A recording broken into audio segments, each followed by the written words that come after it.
Hello everyone. और हम आज देखने वाले चैप्टर फर्स्ट क्या है। चैप्टर फर्स्ट है आपका वास्तविक संख्याएं, और इंग्लिश में कहते हैं इसे रियल नंबर। और हम इस पर आज डिस्कस करने वाले हैं। ये जो चैप्टर है आपका एचसीएम और एलसीएम का है।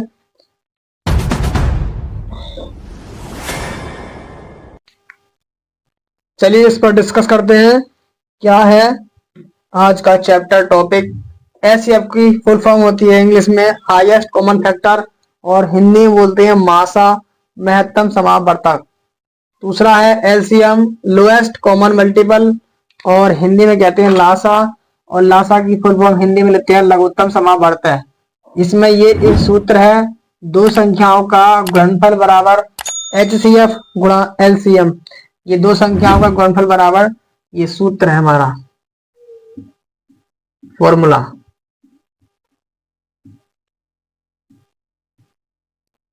ठीक है, ये सूत्र है दो संख्याओं का गुणनफल बराबर लासा गुणा मासा। इसे हम ऐसे भी लिख सकते हैं first number into second number बराबर एचसीएफ गुणा एलसीएम।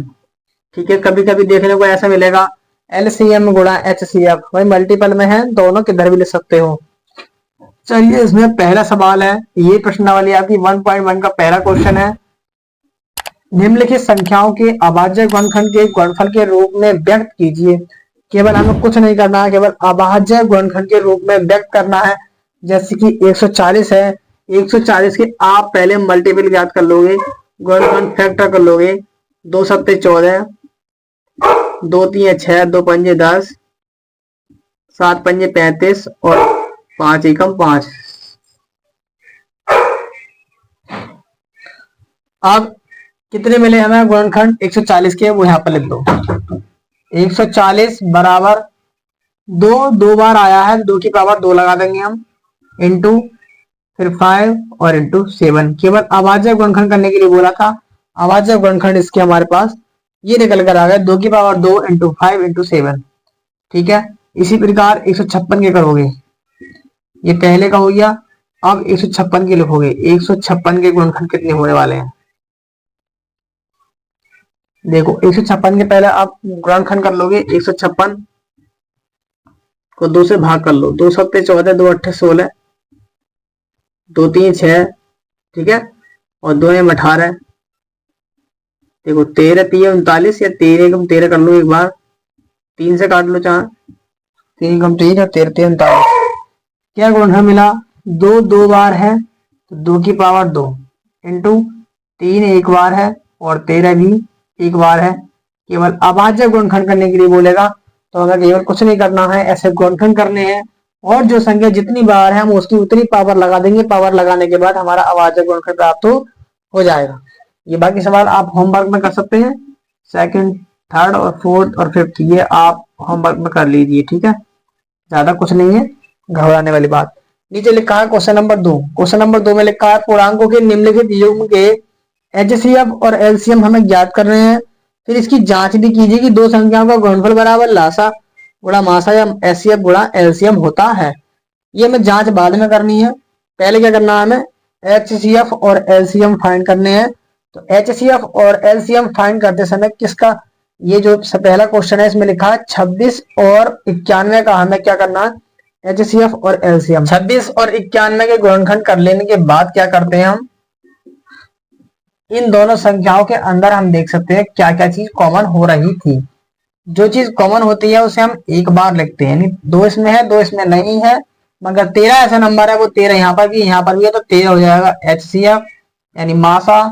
फिर हम इसके बाद याद करेंगे एलसीएम। एलसीएम क्या होता है कि जो नंबर कॉमन है वो उसको छोड़ो, जो बचे हैं पहले उन्हें लिख दो। 2 और 7 बचा, और 13 जो है वो दोनों जगह पर कॉमन है, तो इसलिए हम एक बार लिखते हैं इसमें, और इन सब की हम गुणा कर लेंगे तो एलसीएम हमें प्राप्त हो जाएगा। 13 सत्ते 91, 91 की गुणा 2 से करोगे, 2 एकम 2 और 2 नेम 18, 182 एलसीएम हमारा हो जाएगा। जब एचसीएफ और एलसीएम दोनों ज्ञात हो जाएंगे, उन्हें ज्ञात करने के बाद हमसे बोला था सवाल में उसने कि दो संख्याओं का गुणनफल एचसीएफ बराबर एलसीएम होता है। यहां से हमें क्या करनी है, जांच करनी है भाई, जांच करनी होगी। जांच कैसे करेंगे, दो संख्याओं का गुणनफल बोला है उसने। हम एल एच ले लेते हैं पहले, L H S left hand side लेने पर दोनों संख्याओं की पहले आपस में गुणा करोगे। क्या है, यहाँ ले देता हूं मैं, दोनों संख्याओं की दोनों संख्याओं की दोनों संख्याओं का का गुणनफल बराबर। दो संख्या है कौन कौन सी हमारे पास, एक 26 है और एक 91 है। इन दोनों की गुणा करो जरा फटाफट, क्या मिलेगा मैं, 26 और 91 की जब मल्टीप्लाई करोगे तो 182 मिल जाएगा। क्यों भाई 182 मिलेगा, नहीं, मल्टीप्लाई करके देखो, 91 और 26 की मल्टीप्लाई करोगे तो 6 एकम देखो 6, 6 नंबर 54 और 2 एकम 2, 54 और 2 56 का 6 हासिल 5 और 9 दूनी 18, 18 और 5 23, यानी 2366 मिल जाएगी इसकी मल्टीप्लाई करने के बाद। अब क्या करेंगे हम भाई, अब हम लेंगे R H S left right hand side लेने पर। राइट हैंड साइड में क्या लिखा था इस फॉर्मूले के, दोनों है यहाँ पर, ये दोनों संख्याओं का गुणनफल बराबर लिखा है एचसीएफ गुणा एलसीएम, यानी एचसीएफ गुणा एलसीएम। एचसीएफ कितना आया था 13 और एलसीएम कितना आया था हमारे पास 182। इन दोनों की गुणा करो, 13 दूनी 26 का 6 हासिल 2, 13 अट्ठे 104, 104 और 6 कितने जाएंगे, 104 और 2 हासिल का 106। अब 106 का 6 हासिल लगे 10 और 13 कम 13 और 10 23, 13 और 10 23। देखो जो दोनों संख्या में गुणनफल था एलएचएस हमारा 2366 निकला था, उसी प्रकार आरएचएस भी कितना है 2366 है। आरएचएस भी कितना है 2366 है, यानी एलएचएस और आरएचएस दोनों आपस में कैसे आए, एक दूसरे के बराबर है। ये दोनों एक दूसरे कैसे हैं, बराबर है। लो भाई उत्तर की जांच हो गई, क्या ये कैसे बराबर है या नहीं है। ऐसे सवाल ये 510 वाला भी ऐसा ही है। कैसे करेंगे 510 वाले को, पहले 510 के गुणनखंड करेंगे, 510 और 92, 510 और 92 के क्या करोगे, पहले गुणनखंड करोगे।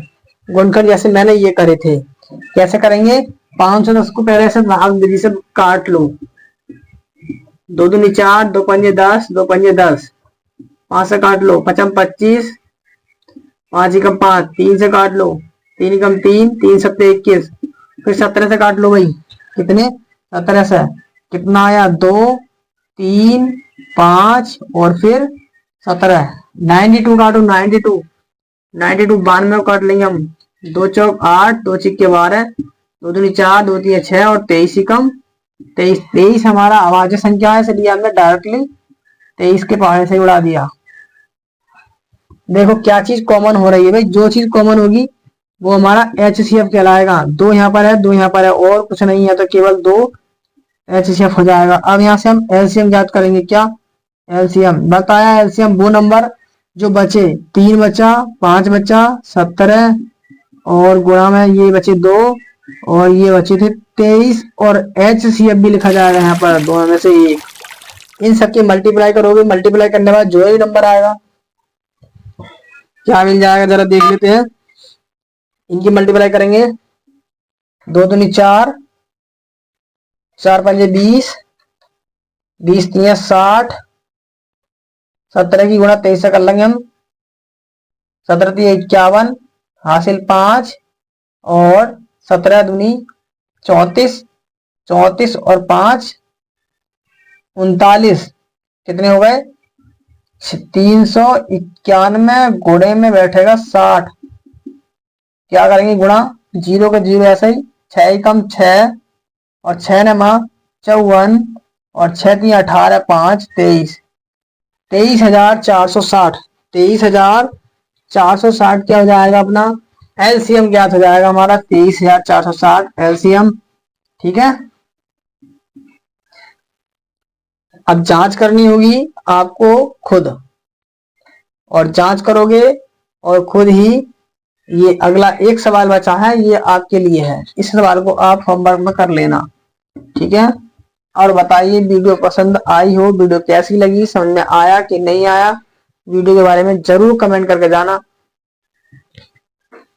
तो आज की वीडियो देखने के लिए बहुत बहुत धन्यवाद। मिलते हैं नेक्स्ट वीडियो में।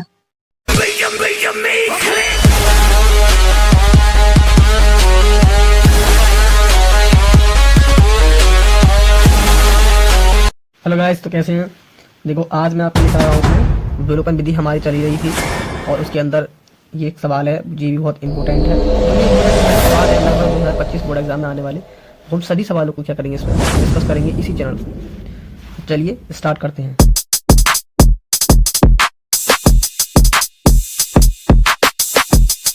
क्वेश्चन आपकी स्क्रीन पर है। 2 अंकों से बनी एक संख्या एवं उसके अंकों को पलटने पर बनी संख्या का योग 66 है। यदि संख्या के अंकों का अंतर 2 हो तो वह संख्या ज्ञात कीजिए। देखो क्या करते हैं हम, सबसे पहले कि 2 संख्या बोला उसने। अब इन दोनों संख्याओं को हम मान लेते हैं। जैसे कि मैंने पहली संख्या मैंने लिखता हूँ यहाँ पर माना, मैंने मान लिया कि जो संख्या है हमारी वो x और y, यानी माना संख्या, जो भी संख्या होगी उसके अंदर, जो भी संख्या होगी उसके अंदर इकाई का अंक जो होगा, इकाई का अंक, इकाई का अंक कितना मान लिया हमने, x। इसी प्रकार हमने मान लिया दहाई का अंक, दहाई का अंक, दहाई का अंक मान लिया हमने y। और एक मूल संख्या मान लो, कुछ ना कुछ वो तो मानोगे, ठीक है, बोला है सवाल में। चलो मूल संख्या ही मान लेते हैं, मूल संख्या भी लिख दी। वैसे तो मूल संख्या ये होती ही है, मानना क्या है, मूल संख्या ये होती है कि एक तो इकाई का अंक होगा, इसमें कुछ भी होगा, एक तो इकाई का अंक होगा। देखो मैंने इसे 12 लिखा, इसमें इकाई का अंक 2 है, दहाई का अंक, तो एक बताओ, ठीक है, कैसे बनेगा कि 10 के 12 को लिख दो हम, 10 प्लस 2। तो यानी इकाई का अंक और दहाई के अंक की मूल संख्या हमने मान ली 10 y प्लस x। देखो इकाई फिर दहाई में आ जाएगी y, इकाई फिर दहाई में आ जाएगी y। तो इन दो संख्याओं के अनुसार 10 y प्लस x हमने संख्या मान ली। सवाल में कह रहा है 2 अंकों से बनी एक संख्या एवं उनके अंकों को पलटने पर बनी संख्या का योग 66 है और संख्याओं का अंतर 2 है। यानी संख्याओं का जो अंतर है, मैं हलदू प्रश्न अनुसार, ये सब प्रश्न के अनुसार कर रहे हैं हम।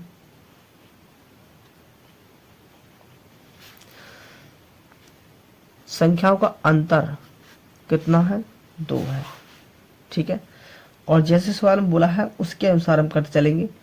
सवाल में कहता है संख्याओं के अंकों को पलट रहे हैं हम, संख्या को अंकों को पलट रहे हैं, ये मूल संख्या है, इसके अंक को पलट रहे हैं हम। यानी 2 अंक पलटने के बाद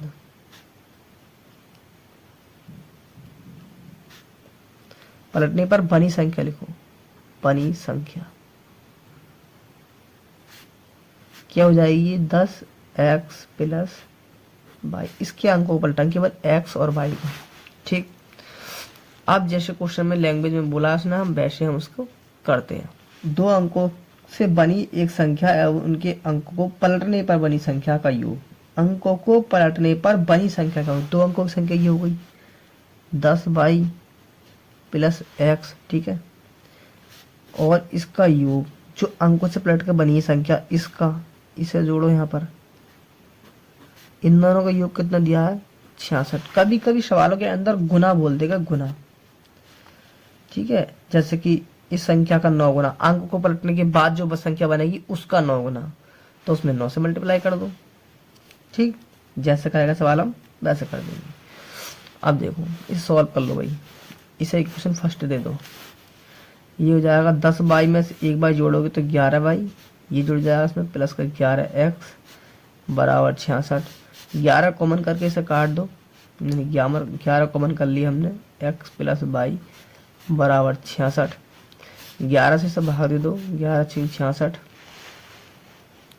नहीं तो x प्लस y बराबर कितना हो जाएगा यहाँ 6। समीकरण नंबर 2, समीकरण 1 और समीकरण 2 को सॉल्व करोगे समीकरण 1 व 2 से सॉल्व करना है। विलोपन विधि लगा दो। समीकरण 1 से 1 है हमारी x प्लस वाई बराबर 2 और 2 वाली ये है x प्लस वाई बराबर 6 और वाली है x माइनस वाई बराबर 2। ठीक, कोई सी क्वेश्चन किधर भी ले सकते हो, टेंशन लेने वाली बात नहीं है। 1 और x जोड़ दो, कितने हो गए 2x, 6 और 2 कितने हो गए 8, 2 से भाग कर दो, x का मान कितना आ जाएगा 4। अब इस x के मान को हम समीकरण 1 या समीकरण 2 में कहीं पर भी लगाकर आप ज्ञात कर सकते हो। इस x का मान यहाँ पर लगाओ 4, 4 धर ले जाओगे, 6 में से 4 घटाओ कितना बचेगा 2।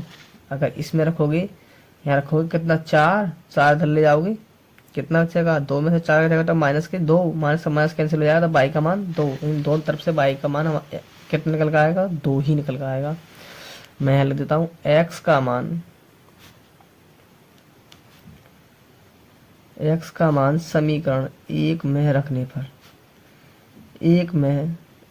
पर क्या है समीकरण हमारी x माइनस बाई, तो x का मान है 4 माइनस बाई बराबर 2। बाई को धर ले आओ, 2 को धर लेकर आओ, 4 माइनस 2, बाई धर जाएगा तो प्लस का हो जाएगा भाई, और बाई बराबर कितना आ जाएगा सॉल्व हो गए 2। तो x और y के मान कितने कितने निकल कर आ गए हमारे 2, 4 और 2। सवाल में पूछा क्या है, तो वह संख्या ज्ञात कीजिए। हमें क्या करनी है, संख्या ज्ञात करनी है। और जो हमने मूल संख्या मानी थी वो क्या मानी थी, मूल संख्या क्या थी हमारी, मूल संख्या क्या थी, मूल संख्या थी हमारी 10 बाई प्लस x। इसमें x और y के मान लगा दो, आपका आंसर आपके हाथ में। देखो 10 इंटू वाई का मान 2 है और x का मान 4 आया, कितने हो गए 10 दूनी 20 प्लस 4 और जोड़ोगे तो कितना हो जाएगा 24, जो कि आपका राइट आंसर इस सवाल का हो जाएगा। अगर आप वीडियो में पहली बार आए हो तो चैनल को सब्सक्राइब कर लो और लाइक करो, कमेंट करके बताओ सवाल कैसा लगा, समझ में आया कि नहीं आया।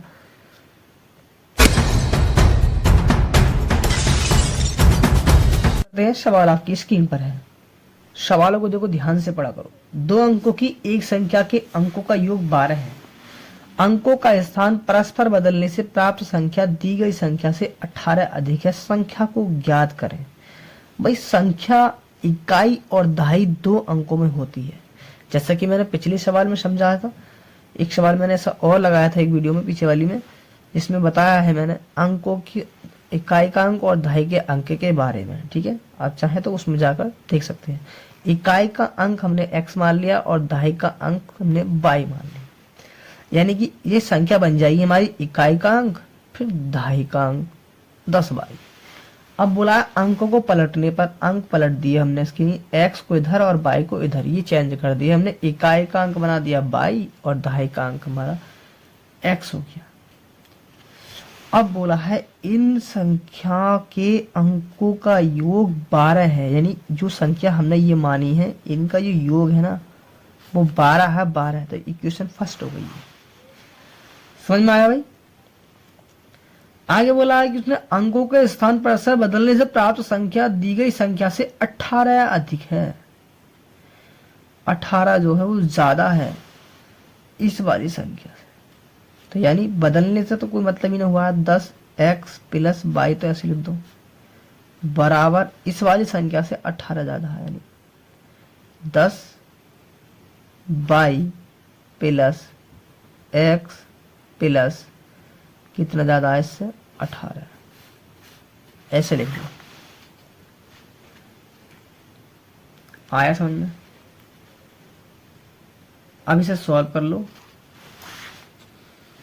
सॉल्व कैसे करोगे, 10x प्लस y इधर लाओगे माइनस 10y माइनस x बराबर 18।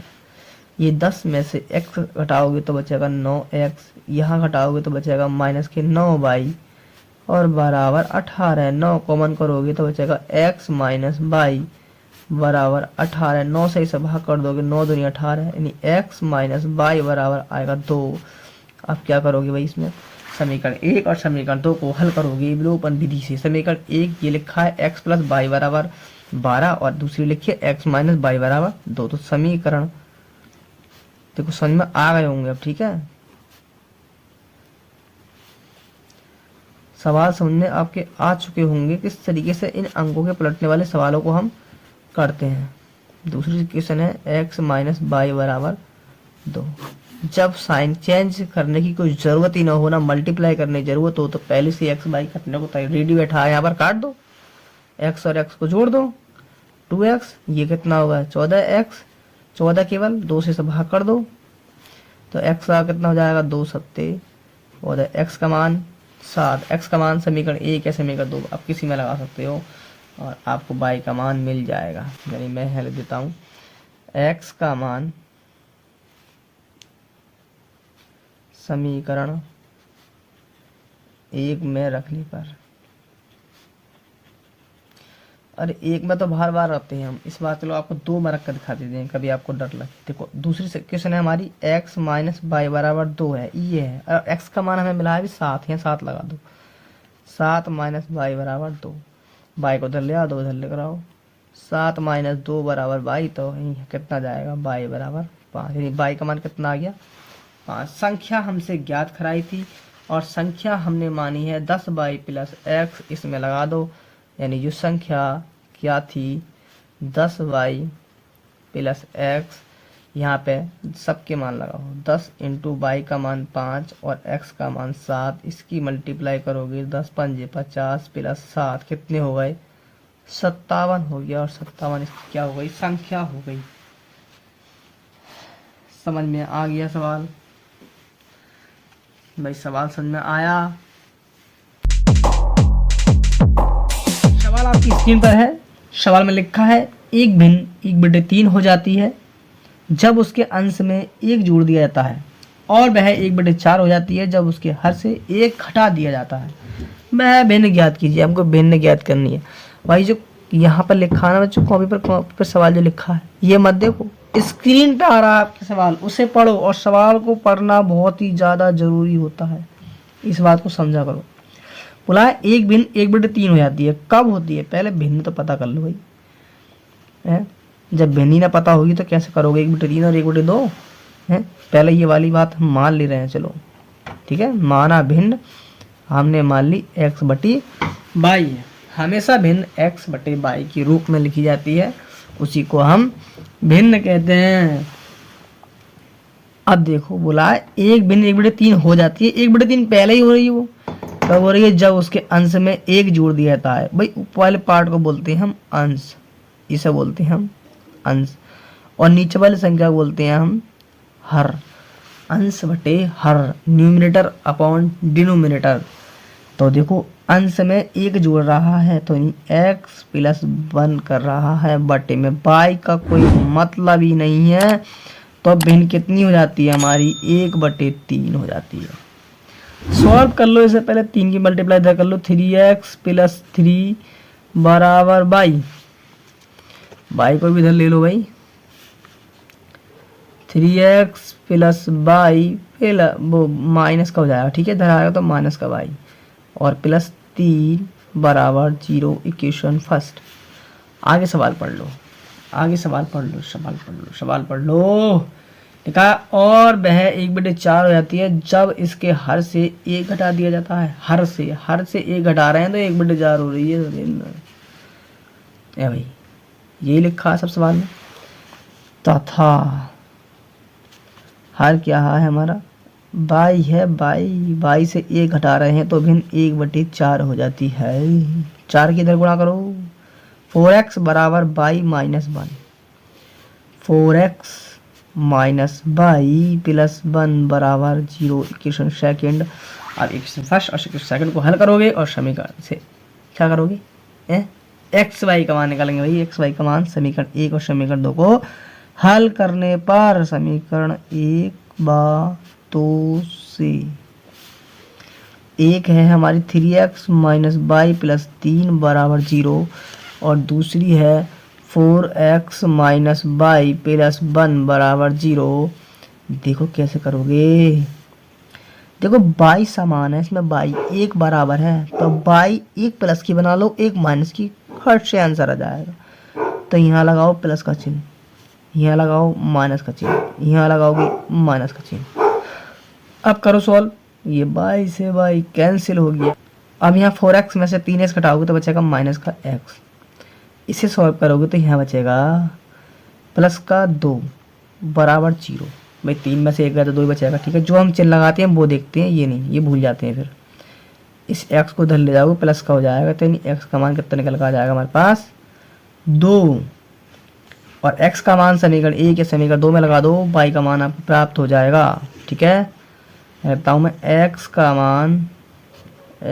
मान समीकरण 1 में रखने पर x 1 वाली देख लो भाई पहले, 3x माइनस बाई प्लस 3 है, 3x माइनस बाई प्लस 3 है। तो मैं कहाँ लगाऊंगा x की जगह, 3x माइनस बाई प्लस 3 बराबर 0 है। x का मान कितना आया 2, यहाँ लगा दो 2, तो 3 गुणे 2 माइनस बाई प्लस 3 बराबर 0। ये हो गया 3 दूनी 6, बाई को उधर ले जाऊंगा प्लस की हो जाएगी, देखो उधर ला के ये हो जाएगा 3, ऐसे लिखा, 3 दूनी कितना हो गई 6, तो यानी बाई का मान कितना आ गया 9। अब भैया जो हमने भिन्न मानी थी वो क्या मानी थी, x अपॉन बाई के रूप में मानी थी। x का मान आया था 2, बाई का मान आया था 9, और ये आपकी भिन्न हो गई। और सवाल समझ में आया तो कमेंट करके बताओ कैसी लगी वीडियो। हेलो बच्चों, कैसे हो। हम आपके लिए लाए हैं आज चैप्टर नंबर 4, जिसके अंदर इस वीडियो के अंदर हम डिस्कस करेंगे द्विघात समीकरण। चैप्टर का नाम है, चलिए स्टार्ट करते हैं बिना देरी किए।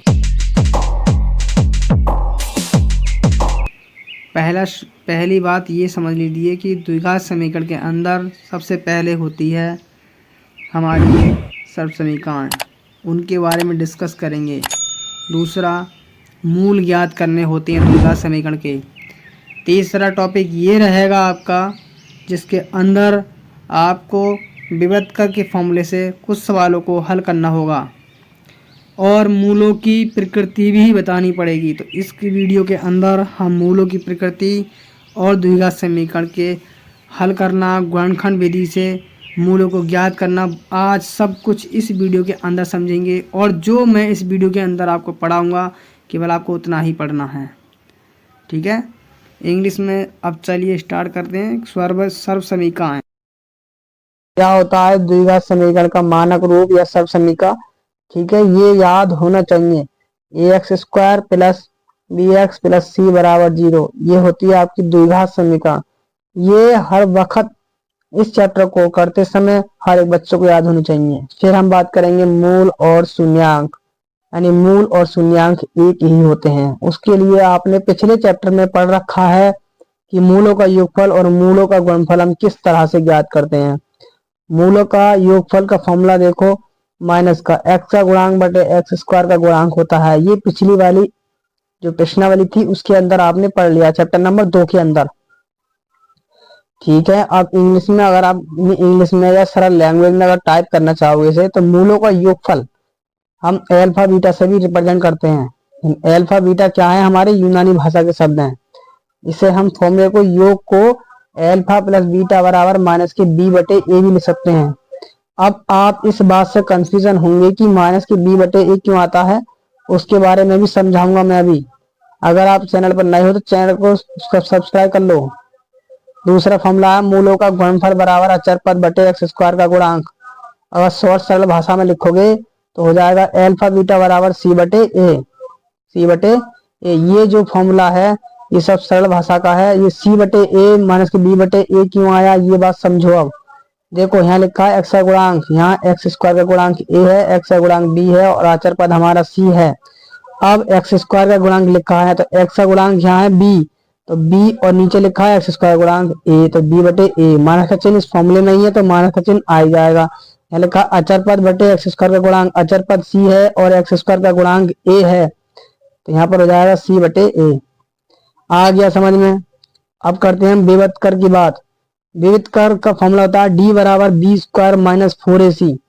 इसी फॉर्मूले पर डी का मान निकालते हैं हम, और डी के मान से ही हम मूलों की प्रकृति का पता लगाते हैं। अब जानेंगे हम मूलों की प्रकृति। सबसे पहला पॉइंट है मूलों की प्रकृति का, यदि डी का मान 0 से बड़ा हो, यानी प्लस का हो, बड़ा होना चाहिए बस 0 से, तो दो भिन्न वास्तविक मूल होंगे। कैसे होंगे? दो भिन्न अलग अलग वास्तविक मूल होंगे। अगर डी का मान 0 से छोटा है, यानी माइनस का हो, तो वास्तविक मूल नहीं होते हैं, कोई वास्तविक मूल नहीं होते हैं। अगर छोटा आ जाएगा तब, ठीक है, माइनस का आ जाए, यानी 0 से छोटा माइनस ही आएगा, तो कोई भी वास्तविक मूल नहीं होते हैं। तीसरे नंबर पर है, यदि डी का मान 0 के बराबर हो, डी का मान 0 के बराबर हो, तो हमारे बराबर मूल होंगे, यानी दो बराबर मूल होंगे। ठीक है, जब डी का मान क्या हो जाए? 0 हो जाए। जब मूल बराबर होते हैं तो उसके मूल कौन कौन से होंगे, उसका फॉर्मूला भी मैं आपके लिए बताऊंगा क्या होता है उसका फॉर्मूला भी।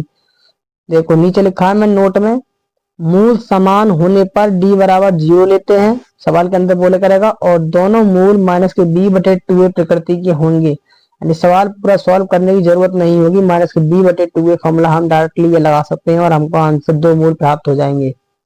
समझ गए? ये सब सवाल के अंदर देगा मूलों के बारे में, हमें माइनस का b/2a याद रखना है बस। समझ में आया? अब हम इसके बाद डिस्कस करेंगे प्रश्नावली में के कुछ सवालों को। मैंने ये सब इसलिए लिख कर रखा था ताकि वीडियो बनाते समय ज्यादा लॉन्ग ना हो पाए। 4.1 प्रश्नावली देखेंगे। अब पहले का क्वेश्चन है x² - 3x - 10 बराबर 0, और इस सवाल में आपको गुणनखंड विधि द्वारा मूल ज्ञात करने हैं। इसका सवाल का फोटो मैं अभी लगा दूंगा सवाल के एंड में, ठीक है, उसमें बाकी जो सवाल हैं वो आप होमवर्क से करेंगे। आप पहले इसे समझो, ये माइनस का 10 हमें गुणा करके लाना है, और यहाँ लग रहा है घटा का चिन्ह, तो x के गुणांक की संख्या हमें घटा कर लानी है उन्हीं नंबरों से जिन नंबर से हमको 10 मिला है। जैसे कि देखो 10 आएगा, 2 पंजे 10, ठीक है, और 10 ही कम 10।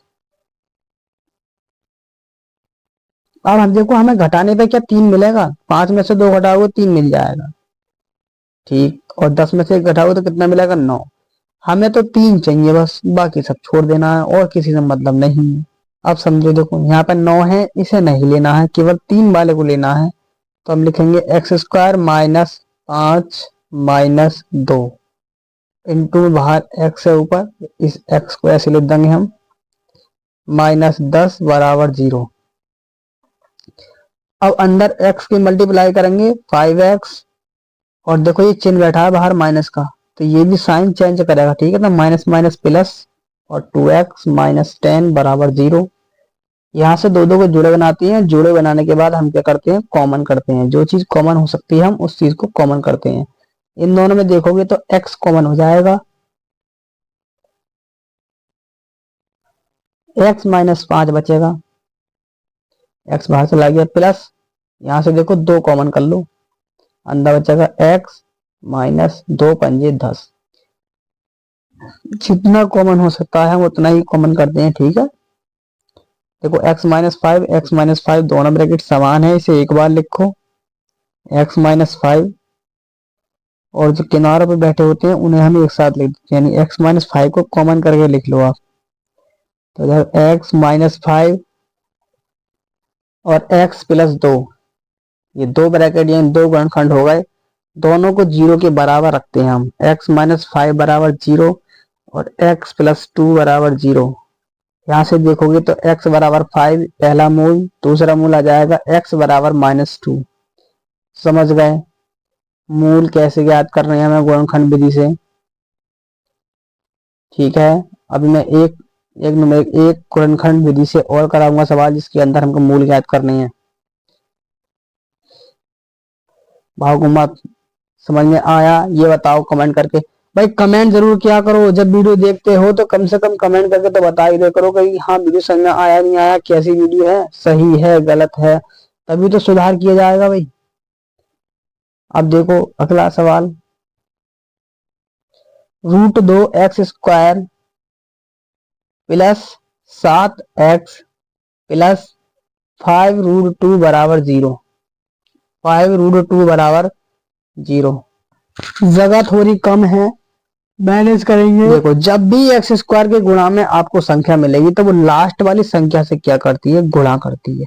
ये वाली बात गांठ मान लो, याद कर लो, चाहे कुछ कर लो, दिमाग पे लिख लो अपने।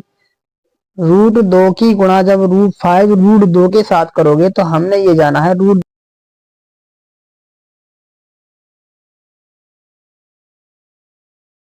की गुणा √2 से करोगे तो कितना मिलेगा, 2 और 5 ऐसे, और 2 पंजे कितना हो जाएगा, 10। यानी यहाँ पर 10 हो गया। गुणा करके 10 यहाँ है और जोड़ के हमें 7 लाने हैं। गुणा करके 10 और जोड़ के 7। देखो 2 पंजे 10 और 2 और 5 जोड़ोगे तो 7 हो जाएगा। 2x² plus 5 plus 2x plus 5√2 बराबर 0। ठीक है, बराबर 0 चलता रहेगा। इसमें ये बात विशेष ध्यान रखना, बड़ी जो संख्या होती है उससे पहले लिखते हैं हम। इसके अंदर x के अंदर गुणा कर दी हमने। अब क्या करेंगे, हम जोड़े बनाएंगे। जोड़े बनाने के बाद क्या करेंगे, कॉमन यहाँ से हो जाएगा x कॉमन, यहाँ बचेगा √2x प्लस 5। यहाँ पर √2 कॉमन कर लेंगे, अंदर बचेगा √2x प्लस 5। ये दोनों ब्रैकेट एक समान हो, ये समझ लो। यहाँ पे 2 कैसे आया, √2 के लिए हम लिख सकते हैं, 2 के लिए लिख सकते हैं हम √2 गुणा √2। तो यहाँ पर √2 गुणा √2 हो जाएगा, √2 कॉमन कर लेंगे तो एक √2 अंदर रह जाएगा, अंडर √2। अब ये सब पीछे का सवाल की तरह ही सेम, x प्लस √2 हो जाएगा अगली समीकरण। दोनों को 0 के बराबर रखोगे तो यहाँ से x बराबर कितना निकल कर आ जाएगा, माइनस के x बराबर माइनस के 5/√2 और एक आ जाएगा x बराबर माइनस के √2। आया सवाल समझ में? बोलो, सवाल समझ में आ गया? अब हम एक सवाल और समझते हैं। क्या सवाल है, 2x² माइनस x प्लस 1/8 बराबर 0। 8 की दोनों तरफ गुणा कर दो, 16x² plus minus 8x plus 1 बराबर 0। और जो बटे में 8 आएगा ना उसे हम 0 में भेज देते हैं। ठीक है, पहले 16 की 1 से गुणा करेंगे, अभी समझाया मैंने। 16 कम 16 जोड़ के गुणा करके 16 आना चाहिए और जोड़ के 8 4 चौक 16, 4 और 4 8 हो जाएगा बराबर 0। एक्स के अंदर मल्टीप्लाई करेंगे। ठीक है, यहाँ जो 8 थे वो जो एलसीएम लेने के बाद बटे में आते हैं उन्हें हम 0 में भेज देते हैं। एक्स के अंदर गुणा करेंगे और माइनस चिन्ह की भी गुणा करेंगे। ठीक है, चिन्हों का बहुत विशेष ध्यान रखना है। यह माइनस का 4x हो जाएगा प्लस की जगह पर, यहाँ से कॉमन कर लो 4x, तो यहाँ बचेगा 4x माइनस 1। और यहाँ पर कर लो माइनस का 1 कॉमन, जहाँ से कुछ कॉमन नहीं होगा वहां से हम 1 कॉमन कर ले करेंगे और अंदर के साइन चेंज हो जाते हैं। देखो 4x प्लस 1 था ना, माइनस 1 हो गया। एक बार 4x माइनस 1, 4x माइनस 1 दोनों को 0 के बराबर रखोगे तो 4x माइनस 1 बराबर 0 और 4x 1 माइनस 1 बराबर 0। यहाँ से x की वैल्यू निकाल लोगे, 1/4 हो जाएगी। ठीक है,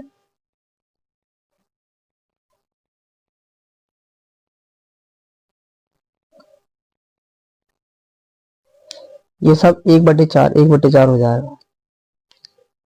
आया समझ में? भाई समझ में आया तो लाइक करो, दबा के लाइक करो।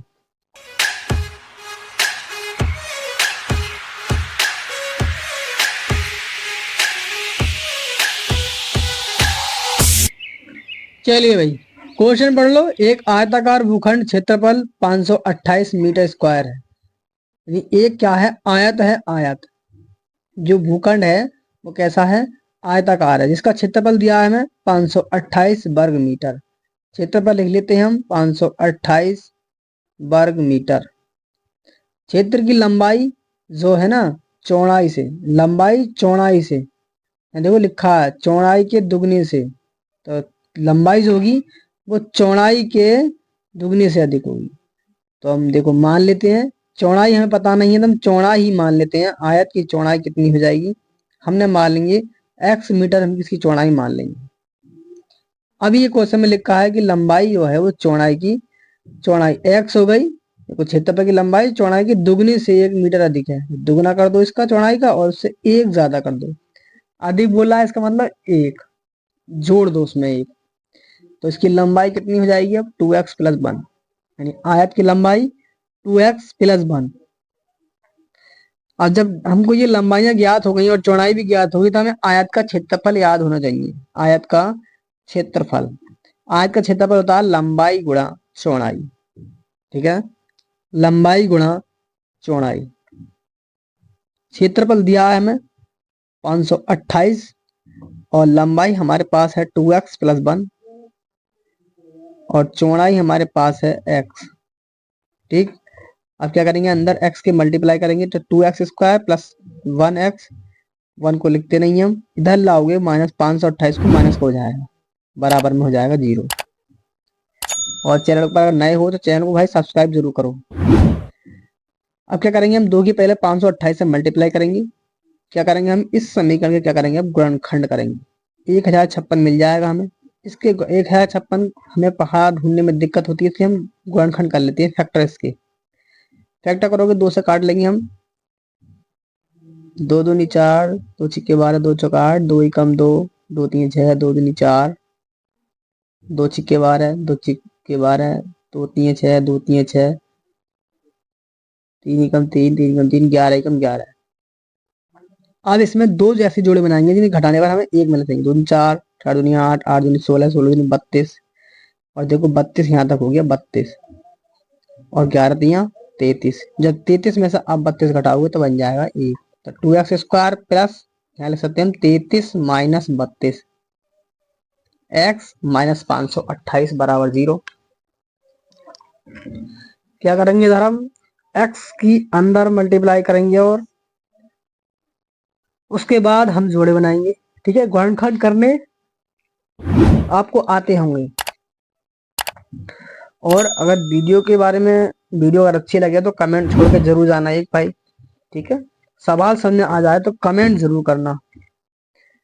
अंदर x की मल्टीप्लाई कर देंगे हम 32x माइनस 528 ऐसे लिख दो बराबर 0। अब क्या करेंगे, 2 के जोड़े बनाते हैं। जोड़ों के अंदर से क्या करते हैं हम, जो कॉमन हो सकती हैं उन चीजों को हम कॉमन कर सकते हैं। हम यहाँ से x कॉमन करेंगे प्लस 33, यहाँ से हम माइनस के 16 कॉमन करेंगे तो 16 दूनी 32 और 528 को भाग करोगे तो 16 3 48, 16 3 48, 33 हो जाएगा। यहाँ से देखो माइनस का चिन्ह भी कॉमन करा हमने, इसलिए प्लस करा है। ये देखो 2x प्लस 33 एक समान हो गई, एक जैसी ब्रैकेट हो जाती है तो एक बार लिखते हैं ना। फिर 1 माइनस 16 क्या करेंगे, दोनों को 0 के बराबर रखेंगे। यहां से हम x का मान ज्ञात करेंगे और x के मान को ही हम क्या कहते हैं, मूल भी कहते हैं। ठीक है, मूल है, शून्यांक भी कहते हैं। दूसरा निकल का आएगा x बराबर 16। यहाँ पे मैंने देखो एक बात समझा दो, लंबाई और चौड़ाई कभी भी हमारी नेगेटिव में नहीं होती है, इसलिए इसे डज नॉट का साइन लगा देंगे हम इस पर। और हमारी जो चौड़ाई हो गई वो हो गई 16। अब हमें लंबाई ज्ञात करनी होगी तो पहले चौड़ाई ले देते हैं हम। चौड़ाई, अतः आयत की चौड़ाई 16 मीटर, x का मान 16 आया है। चौड़ाई और लंबाई देखो ऊपर लिखा है, देखो 2x+1। जो हमने लंबाई मानी थी वो क्या मानी थी, 2x+1। x की जगह 16 लगाओगी तो 2 गुणे 16 प्लस 1, 2 गुणे 16 प्लस 1, 16 दूनी 32 और 1 33। ये हो जाएंगी लंबाइयाँ और चौड़ाइयाँ। हो गया आपका आंसर। अच्छा लगा हो तो कमेंट करके जरूर बताओ। वीडियो को लाइक करो, कमेंट करो और ज़्यादा से ज़्यादा अपने दोस्तों के पास शेयर करो।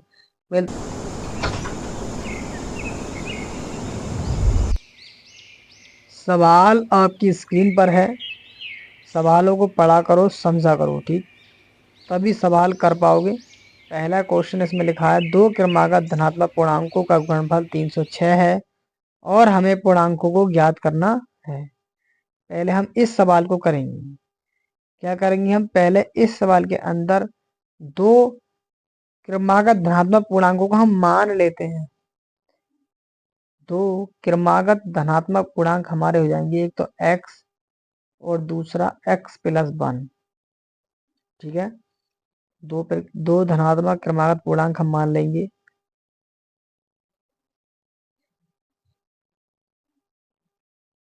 x तथा x+1। ठीक, अब इसे लिखने के बाद क्वेश्चन की तरफ चलेंगे हम। जो क्वेश्चन बोला है हम उसी को करेंगे। 2 क्रमागत धनात्मक पूर्णांक हमारे कौन कौन से, x तथा x+1 है। अब जैसे ऐसा प्रश्न कहेगा वैसे वैसे करेंगे। बोला था दोनों पूर्णांकों का क्या बोला इसने, गुणनफल 306 है। गुणनफल कितना है, 306। अब इस x के अंदर गुणा कर लेंगे तो आ जाएगा एक्स स्क्वायर प्लस एक्स, इधर लाओ 306। जब 306 को इधर लाओगे तो माइनस का हो जाएगा, माइनस का 306 बराबर 0। अब इसकी हम गुणनखंड करेंगे, गुणा करके 306 आनी चाहिए और घटा के 1।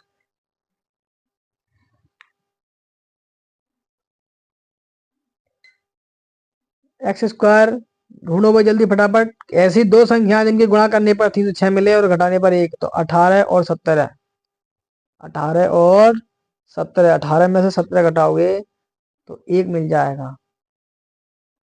क्या करेंगे, देखो इसे जो सवाल है इसको आप होमवर्क में करोगे, ये गुणनखंड है, ठीक है।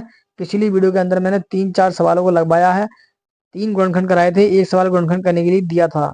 तो उस वीडियो को भी देखना जरूर ना भूलें, उस वीडियो को जरूर देखें, उसमें अब मैंने गुणनखंड समझाया। अब हम इसमें अगले नेक्स्ट सवाल की बात करेंगे, जो हमने दूसरा सवाल लिया था। क्या सवाल था, हम उस पर डिस्कस करते हैं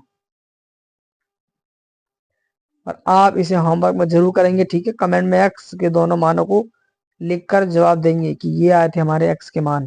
दूसरा क्वेश्चन है, मोहन की माँ उससे 26 वर्ष बड़ी है, उनकी आयु का गुणनफल अब से 3 वर्ष बाद 360 हो जाएगा, हमें मोहन की वर्तमान आयु ज्ञात करनी है।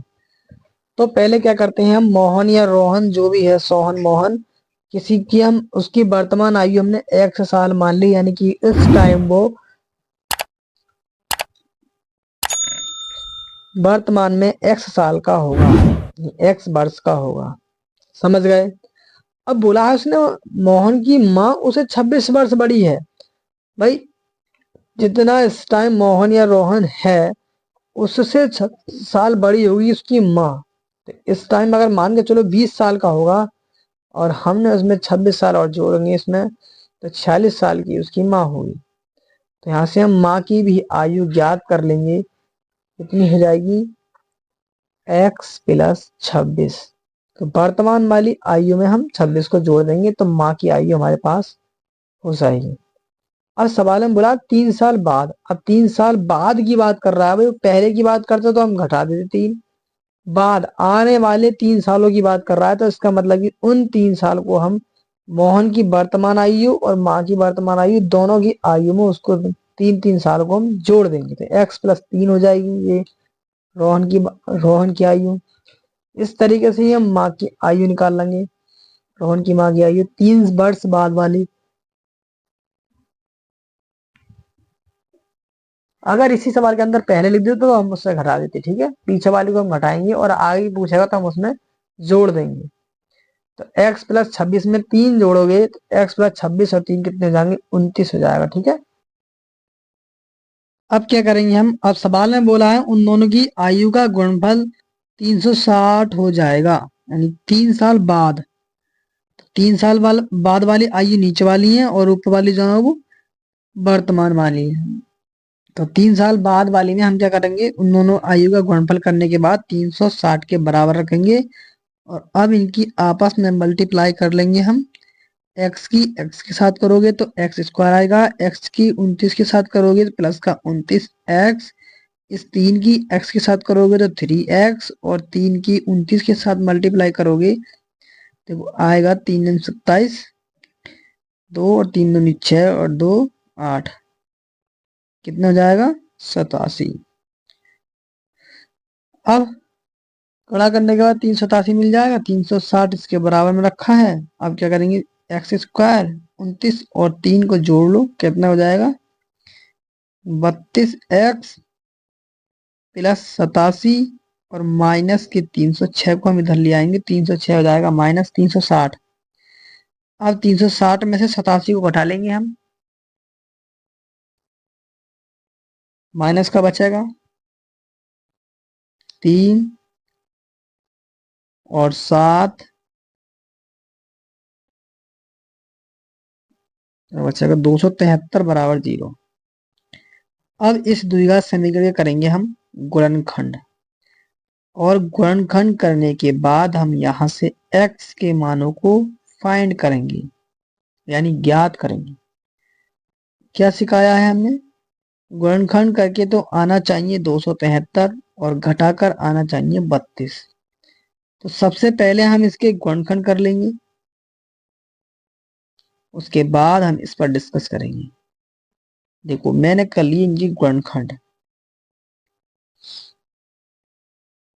गुणनखंड कर लिए मैंने। अब गुणनखंड करने के बाद मुझे घटा के 32 लाना है भाई। कैसे लाओगे? कैसे लाओगे? 7 3 21 और ये 13। अगर देखो जोड़ोगे तो खैर मिल जाता, मगर हमें तो घटा के नहीं है। तो 13 3 39 और 39 में से जब 7 घटाओगे तो 32 बचेगा।